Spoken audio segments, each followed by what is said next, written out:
Hi, I'm Jake Birrenkott.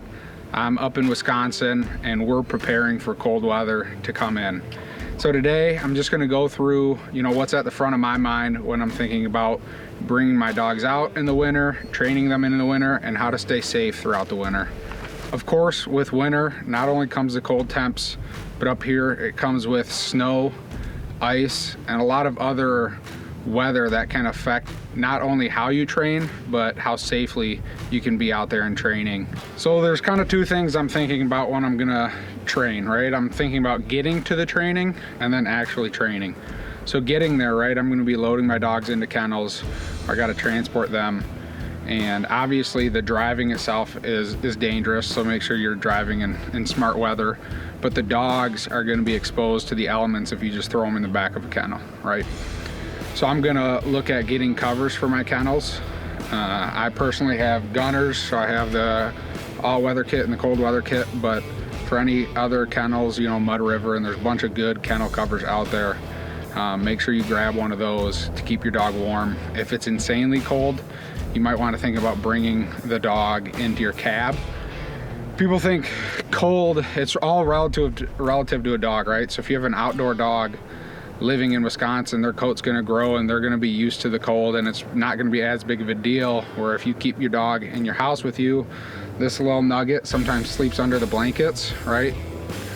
She is not gonna handle the cold nearly as well as a dog that sleeps outside every day. And so just think about those things as you anticipate how you're gonna get to the training and how you wanna transport your dog.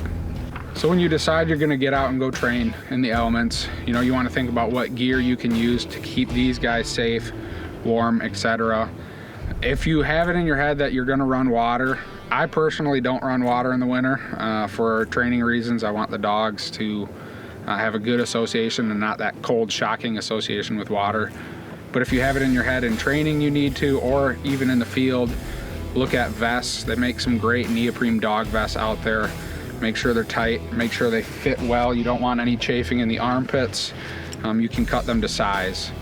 And on top of that, occasionally, especially in the snow, booties are an appropriate footwear to keep these guys' paws from cracking, bleeding, and getting torn up by the ice.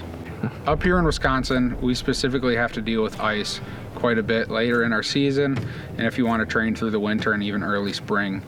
The smartest thing to do is avoid it, especially with your training. Just avoid ice.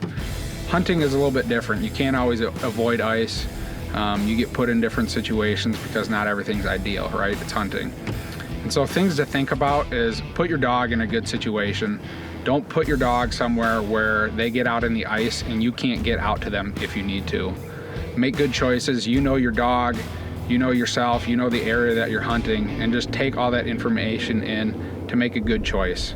If you know you're gonna send your dog out there and they're gonna be out there by themselves helpless, most dogs get through ice, right?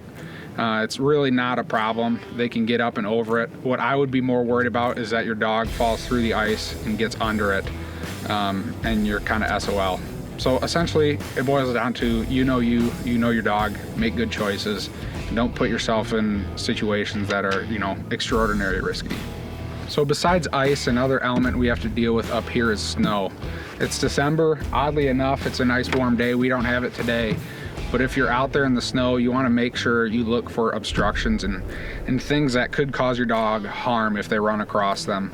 Barbed wire, rocks, holes, all these things can hide under snow and cause, lacerations to your dogs, limb breakages, all those things you just want to be aware of.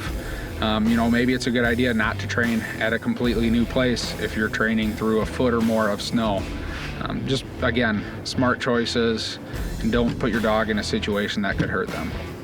So one thing I learned, through training is you have to be aware of, the actual traction a dog can get, right? There was one time in my early career where I was running dogs on a pile drill, and I put the pile down a lane that was commonly walked on.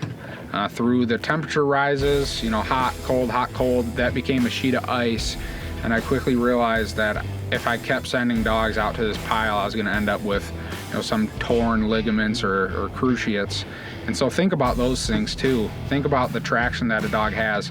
As a retriever, they're moving in bursts, right? You've got the explosive acceleration to go out, the stop to grab the dummy, the explosive acceleration to come back.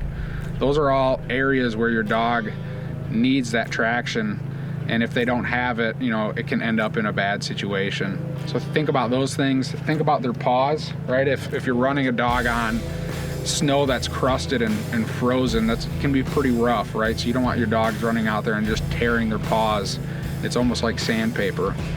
So again, you can wear the booties, or what I like to do instead, I've got it in my truck all times. I like the paw balm. I load their paws up with it before they run. It gives them a protective layer, and then you can do it after they run as well. Just make sure that, you know, it heals, and if there is any abrasions or wearing on the pads.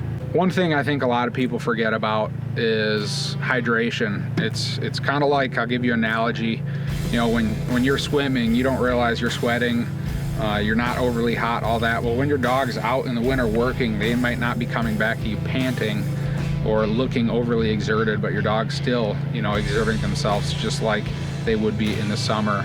Make sure they're staying hydrated. Make sure, you know, you're giving them the nutrients they need, supplements and all that to you know, bear the elements.